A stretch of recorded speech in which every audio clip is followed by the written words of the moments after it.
Bonjour à tous, bienvenue à vous qui nous rejoignez par l'intermédiaire de vos écrans. Voilà,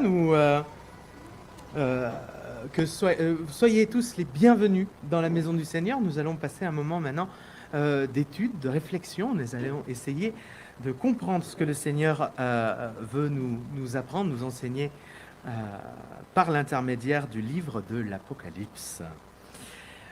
Alors, lors de ma première intervention, je vous ai partagé un premier enseignement sur le livre de l'Apocalypse et je vous ai expliqué en quoi ce livre n'était pas si mystérieux que cela, mais parsemé d'images, telle une bande dessinée.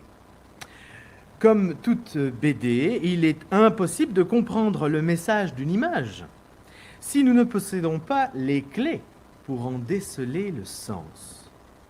Nous avions conclu cette première prédication par ces 3 enseignements. Cette révélation est digne de confiance. Elle est adressée aux églises de tout lieu et de tout temps, dans le but d'adorer le Père par l'intermédiaire du Fils inspiré par le Saint-Esprit. Nous allons continuer de décortiquer ensemble ce livre et nous observerons ce matin la première image de cette révélation. Je vous invite donc à bien vous installer sur vos chaises, à boucler vos ceintures, et lorsque tout le monde sera prêt, nous continuerons notre voyage dans l'Apocalypse. Je vous invite à ouvrir vos Bibles. Nous lirons dans le livre donc, de l'Apocalypse au chapitre 1, des versets 7 à 20. Je lirai dans la version Summer, chapitre 1 de l'Apocalypse, des versets 7 à 20. Et nous lisons ceci. Voici, il vient au milieu des nuées, et tout le monde le verra, et même ceux qui l'ont percé. Et toutes les familles de la terre se lamenteront à cause de lui. Oui, Amen. Moi, je suis l'alpha et l'oméga, dit le Seigneur Dieu, celui qui est, qui était et qui vient, le Tout-Puissant. Moi, Jean, votre frère, qui partage avec vous la détresse, le royaume et la persévérance dans l'union avec Jésus, j'étais dans l'île de Patmos parce que j'avais proclamé la parole de Dieu et le témoignage rendu par Jésus. Le jour du Seigneur, l'Esprit de Dieu se saisit de moi et j'entendis derrière moi une voix forte, pareille au son d'une trompette. Elle disait : « Inscris dans un livre ce que tu vois et envoie-le à ces 7 églises, Éphèse, Smyrne, Pergame, Thyatire, Sardes, Philadelphie et Laodicée. » Je me retournai pour découvrir quelle était cette voix. Et l'ayant fait, voici ce que je vis. Il y avait 7 chandeliers d'or, et au milieu de ces chandeliers, quelqu'un qui ressemblait à un homme. Il portait une longue tunique, et une ceinture d'or lui entourait la poitrine. Sa tête et ses cheveux étaient blancs comme de la laine blanche, oui, comme la neige. Ses yeux étaient comme une flamme ardente, et ses pieds étincelaient comme du bronze incandescent au sortir d'un creuset. Sa voix retentissait comme celle des grandes eaux. Dans sa main droite, il tenait 7 étoiles, et de sa bouche sortait une épée aiguisée à double tranchant. Son visage était éblouissant comme le soleil quand il brille de tout son éclat. Quand je le vis, je tombai à ses pieds, comme mort. Alors il posa sa main droite sur moi en disant : « N'aie pas peur. Moi, je suis le premier et le dernier, le vivant. J'ai été mort, et voici je suis vivant pour l'éternité. Je détiens les clés de la mort et du séjour des morts. Écris donc ce que tu as vu, ce qui est, et ce qui va arriver ensuite. Mais d'abord, voici quel est le secret des 7 étoiles que tu as vues dans ma main droite et des 7 chandeliers d'or. Les 7 étoiles sont les anges des 7 églises et les 7 chandeliers, les 7 églises. Ici, la parole du Seigneur. J'ai divisé ce passage en 3 parties. L'annonce du Christ, du verset 7 au verset 9, la vision du Christ, du verset 10 au verset 16, et l'autorité du Christ, du verset 17 au verset 20. Et nous commencerons par l'annonce du Christ. Le sujet du retour du Christ est ici central. Il vient au milieu des nuées. Son retour ne passera pas inaperçu. Et même si nous ne savons ni le jour, ni l'heure, aussi inattendu soit-il, son retour sera remarquable. Il apparaîtra dans les nuées, autrement dit, dans un nuage sombre et dense, dont l'image biblique représente la présence de Dieu. Toute la création le verra paraître.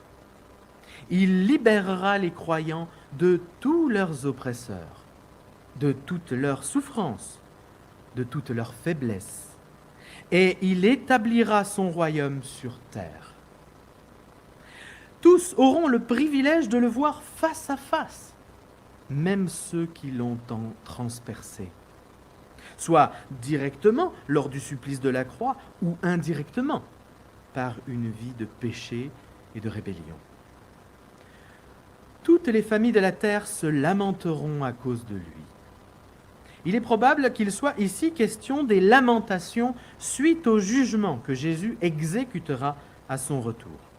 Sous l'action du Saint-Esprit, l'humanité prendra conscience de la gravité de ses actes, de sa vie de rébellion, et se lamentera de ne pas avoir anticipé le retour du Christ en acceptant son invitation, sa bonne nouvelle, son message de vie, d'avoir accepté de lui ouvrir la porte.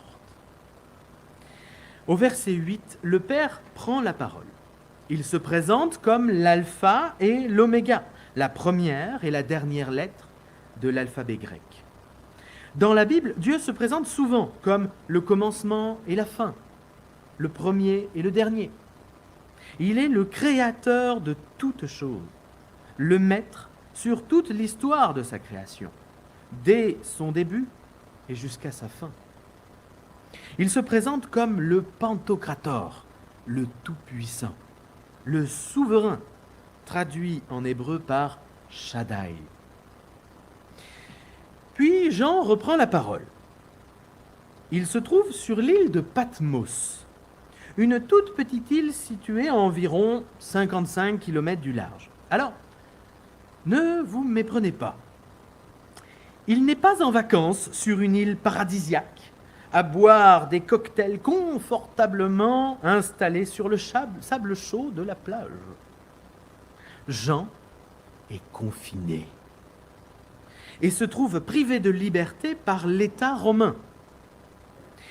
L'île fait 13 km de long pour 8 km de large, pour une superficie d'environ 35 km².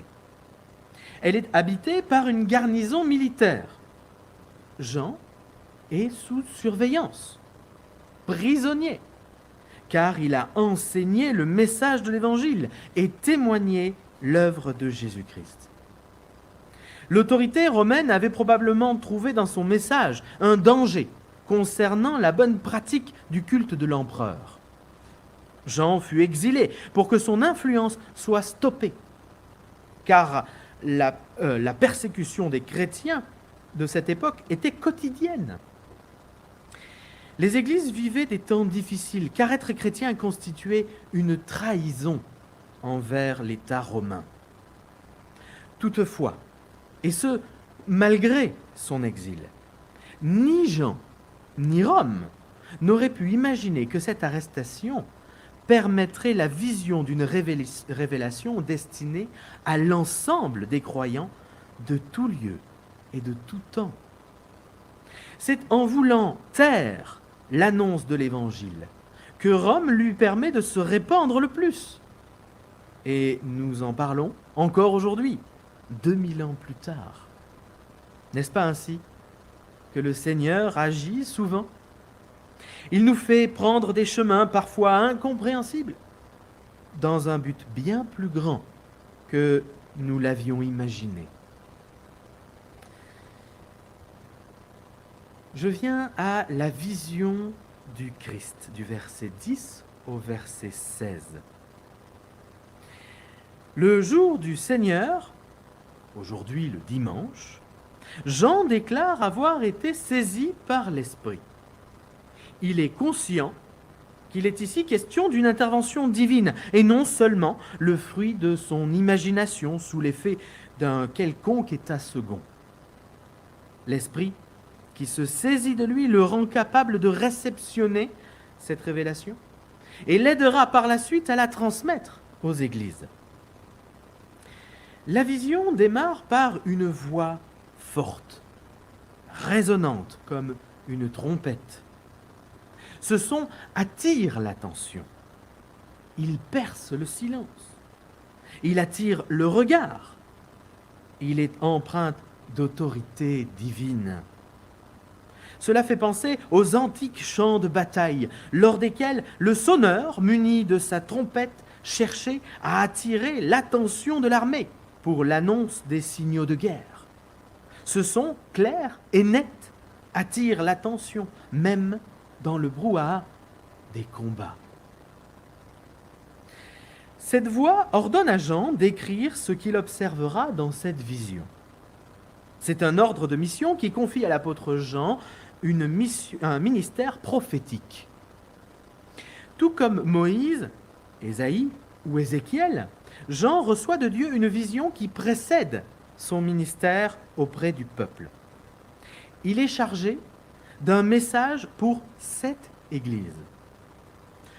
Comme nous l'avons déjà vu ensemble lors de la première prédication, le chiffre 7, chiffre biblique qui représente la perfection et la totalité, sous-entend non pas seulement 7 églises, mais bien l'ensemble des églises de tout lieu et de tout temps.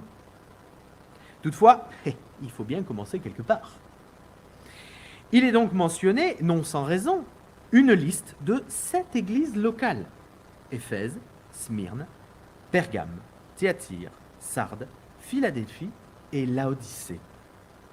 Ces églises connaissent Jean. Si elles ne le connaissent pas personnellement, elles le connaissent de nom et connaissent son ministère apostolique, faisant de lui quelqu'un digne de confiance. Toutefois, Jean, dans son humilité, ne se considère pas comme supérieur et se nomme leur frère. Tout comme eux, il a subi la persécution de ce monde.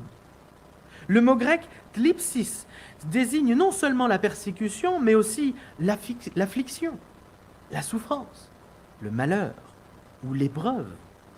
C'est parce qu'il partage ce même combat, ces mêmes souffrances, que cela fait de Jean le parfait candidat pour une telle mission.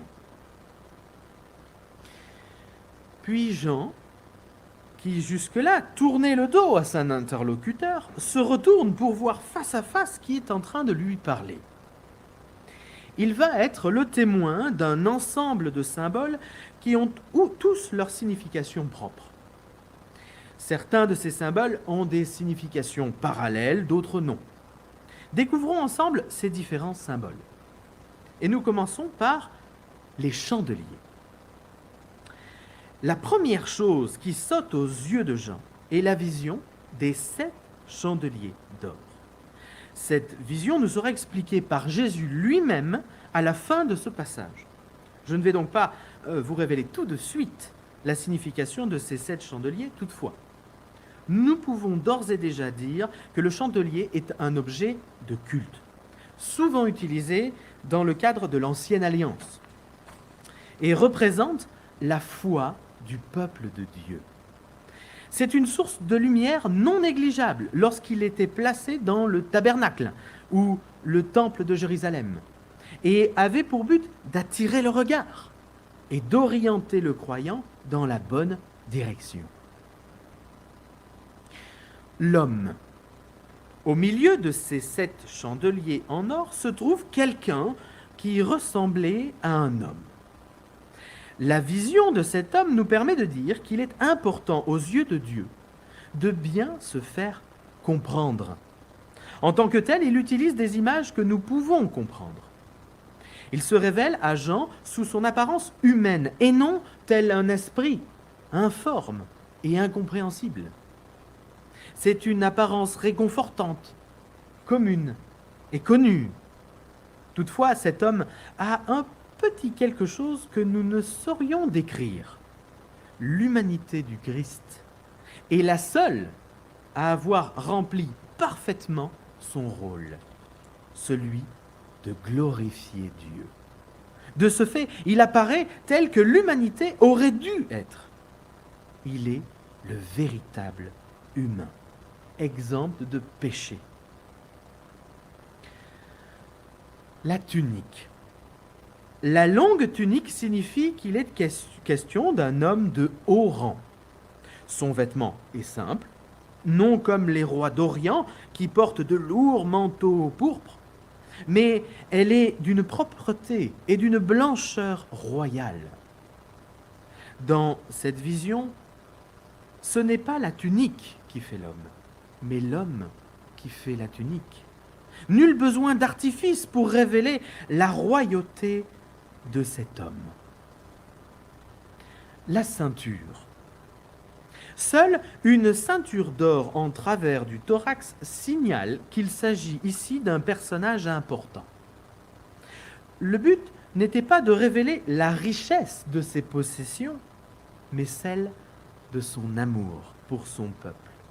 L'or est un métal rare et précieux qui souligne l'importance de cet homme. Il est d'une grande valeur pour ceux dont il est le roi. Maintenant que Jean nous a décrit la vue d'ensemble, il va rentrer dans les détails et nous décrire 7 parties du corps du roi. La tête, les yeux, les pieds, la voix, la main, la bouche et le visage. Nous allons voir ensemble les significations de tous ces symboles.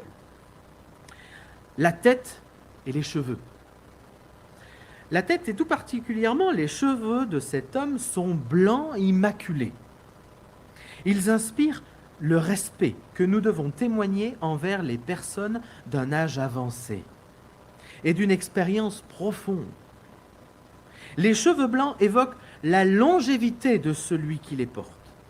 Nous pouvons dire que ce roi a longtemps vécu. De ce fait, c'est un homme d'expérience, de bons conseils, en qui nous pouvons faire confiance. Les yeux. Ces yeux nimbés de flammes font penser à l'œil de Sauron, dont Tolkien s'est inspiré dans son œuvre. Les yeux de ce roi ne sont pas remplis de perfidie, mais comme Sauron, rien n'échappe à la vue du roi. Tout est mis en lumière. Rien ne lui est caché. Il voit tout ce qui se passe dans le secret de nos cœurs. Il voit les souffrances de chacun, les injustices de chacun et les oppressions de chacun.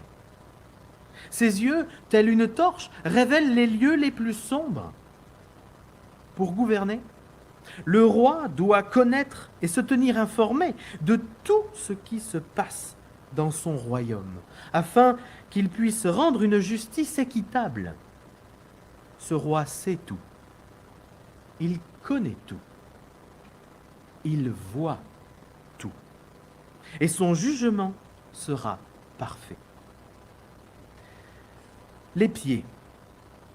Ses pieds ressemblent à du bronze incandescent comme lorsqu'il sort de la forge, rouge de chaleur.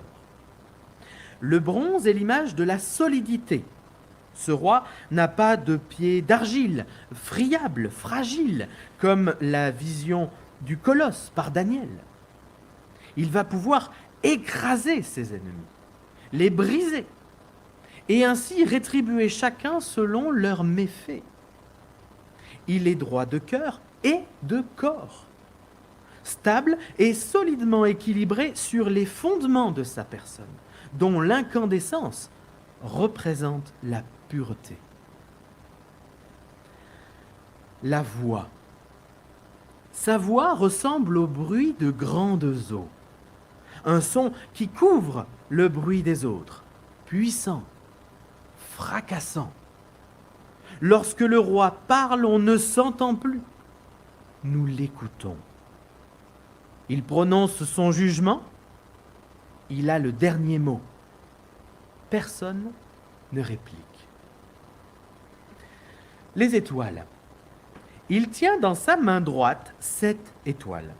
Tout comme pour les chandeliers, cette vision nous sera expliquée par Jésus lui-même à la fin de ce passage. Toutefois, nous pouvons dire qu'il est quelquefois mention d'étoiles dans la Bible. Et elles précèdent toujours de bons présages, telle la multitude d'étoiles qui illustre la promesse de Dieu faite à Abraham, ou encore cette étoile qui annonce la naissance d'un sauveur. L'épée.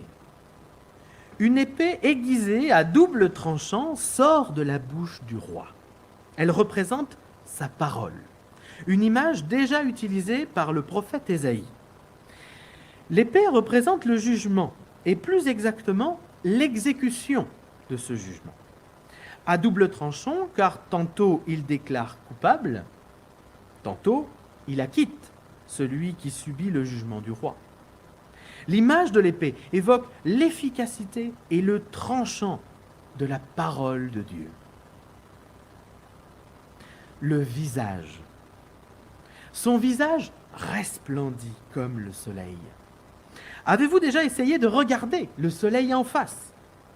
La vue en est insupportable. La créature, face à son créateur, se sent aveuglée, éblouie par la pureté de cette vision. Le visage est la partie la plus expressive du corps humain. Il reflète le caractère de la personne. Ici, elle révèle la divinité de cet homme. Cette vision nous fait penser à la transfiguration, cet événement relaté dans les évangiles de Luc et de Matthieu, lorsque Jean, Jacques et Pierre accompagnèrent Jésus, et là je cite le texte dans Luc chapitre 9, verset 29, pendant qu'il priait, l'aspect de son visage changea, et son vêtement devint d'une blancheur éclatante. Jésus est Dieu. Son visage en témoigne pour lui. Et j'en viens à l'autorité du Christ, du verset 17 au verset 20. Tout comme Ézéchiel avant lui, à l'écoute de la voix et à la vue du roi, Jean tombe à ses pieds comme mort. Une telle sainteté est insupportable pour le pécheur. La gloire du Christ est terriblement pesant pour l'humain qui le rencontre face à face. La présence de Dieu, ici manifestée par le Fils, provoque un niveau de crainte si grand qu'il est difficile de tenir debout. Mais le roi pose sa main droite sur Jean afin de le rassurer. Alors, petite anecdote. La tunique du roi est probablement une tunique très moderne, car avec des poches. Eh oui, car c'est cette même main qui tenait les 7 étoiles. Où les a-t-il donc mises, si ce n'est dans ses poches? Petite blague de théologien. Plus sérieusement, autant ce roi inspire la crainte, autant il est rempli de bienveillance envers l'humanité. Son but n'est pas de nous écraser, mais de nous relever, dignes de sa présence. Il fait preuve d'une grande compassion et d'une grande patience envers nous. Il aurait très bien pu profiter de sa gloire écrasante pour nous dominer, tel un tyran. Toutefois, il préfère nous regarder face à face, debout devant lui. Nous avons le privilège d'appartenir à ce grand roi. Ne négligeons pas cela. Jésus prend la parole, tout d'abord pour rassurer. N'aie pas peur, car il est conscient de la crainte qu'il provoque. Puis il se présente comme le premier et le dernier, l'alpha et l'oméga. Cela ne vous rappelle personne? Tout comme son Père, il partage la même identité, la même nature. Jésus est Dieu. Tel son Père, il est le Pantocrator, le Tout-Puissant, El Shaddai, celui qui est à l'origine de toute la création. Il se présente comme le vivant. En se nommant ainsi, il met en évidence la vie qu'il possède, une vie en abondance et de toute éternité. Tout comme son Père, il a la vie en lui-même et l'a toujours eue. Il a connu la mort physique sur la croix, mais la mort ne l'a pas gardé, car il est ressuscité. De ce fait, Jésus est vivant pour l'éternité. Le message de l'Évangile est ici au cœur de cette phrase. Lui qui est mort en conséquence de nos péchés, il est ressuscité pour offrir sa vie à ceux et celles qui l'ont accepté comme leur sauveur. Jésus a vaincu la mort et nous partage sa vie éternelle. Alors, ne vous méprenez pas. Il n'est pas question ici d'une fontaine de jouvence qui offrirait l'immortalité physique. Non. Il n'est pas question ici de la vie physique, mais bel et bien de la vie spirituelle, qui, lors du jugement, subira la sentence de nos fautes, car la conséquence du péché provoque la mort. Mais le juste vivra par la foi. Jésus détient les clés de la mort et du séjour des morts. Dans le Proche-Orient ancien, la personne qui détenait les clés d'un lieu, une ville, une maison, un palais, en était le maître. Et le maître exerce son autorité sur ce lieu. Ici, nous apprenons que Jésus est non seulement le maître du séjour des morts, mais aussi qu'il en a toute autorité pour décider qui entre et qui sort. Il ne suffira pas de le supplier « Seigneur, Seigneur » pour sortir du séjour des morts. Seuls ceux et celles qui partagent avec lui une relation vivante par la foi auront le privilège d'entrer dans le royaume de son Père et profiteront de sa vie éternelle. À ce moment-ci du texte, tout est dit. Jésus renouvelle donc son ordre de mission prophétique à Jean. Il souhaite que Jean écrive et enseigne ce qu'il a vu, ce qui est et ce qui va arriver. Nous observons par l'intermédiaire de cet ordre une sorte de plan afin de rédiger au mieux cette révélation. Ce que tu as vu, le chapitre 1, ce qui est, le chapitre 2 et 3, et ce qui va arriver du chapitre 4 jusqu'à la fin du livre de l'Apocalypse. C'est un plan très baptiste, en 3 points. Ce premier chapitre termine par l'explication du roi concernant l'image des étoiles et des chandeliers. Les étoiles. Après les avoir ressorties de ses poches, le roi nous enseigne que ces 7 étoiles représentent 7 anges. Je pense que c'est une erreur de considérer ces anges comme étant forcément des responsables communautaires ou des pasteurs, comme certains théologiens le pensent. Dans la Bible, un ange est un compagnon de route en quelque sorte, qui, dans la plupart des cas, détient un message de la part de Dieu. De ce fait, il peut tout à fait s'agir d'un pasteur, comme de tout être vivant, qu'il soit physique ou spirituel, dont le message aura pour conséquence de prendre soin de l'Église. Un ange accompagne le peuple de Dieu. Ils obéissent à Dieu et ont pour mission d'intervenir en faveur de ceux et celles qui composent ce peuple. Alors vous l'aurez compris, le chiffre 7 n'est pas à prendre au pied de la lettre. Dieu ne dispose pas de seulement 7 anges. Il fait ici référence à l'ensemble des anges, physiques et spirituels, qu'il pourra utiliser afin de prendre soin de la totalité des églises, de tout lieu et de tout temps. Les chandeliers. Les 7 chandeliers représentent les 7 églises. Comme nous l'avons déjà évoqué, le chandelier a pour rôle celui d'illuminer un lieu. Les églises doivent, par son message et son comportement, illuminer le lieu où elles se trouvent, son quartier, sa ville, son pays.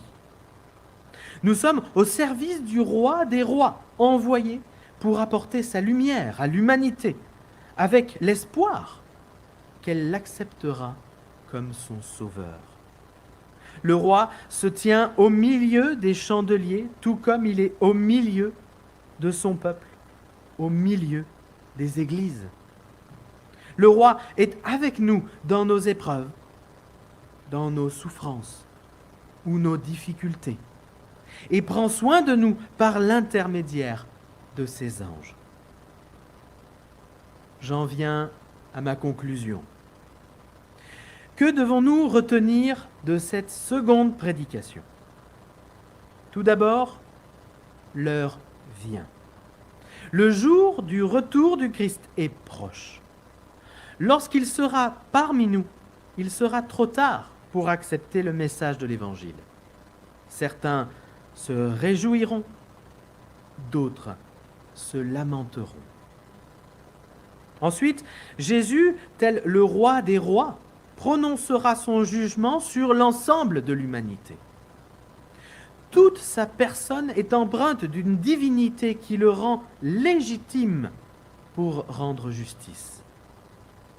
Des pieds jusqu'à la tête, son corps tout entier inspire la crainte du jugement.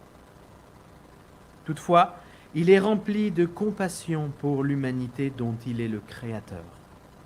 Il mettra tout en œuvre pour nous sauver, jusqu'à nous envoyer une armée d'anges pour prendre soin de chacun d'entre nous. Amen.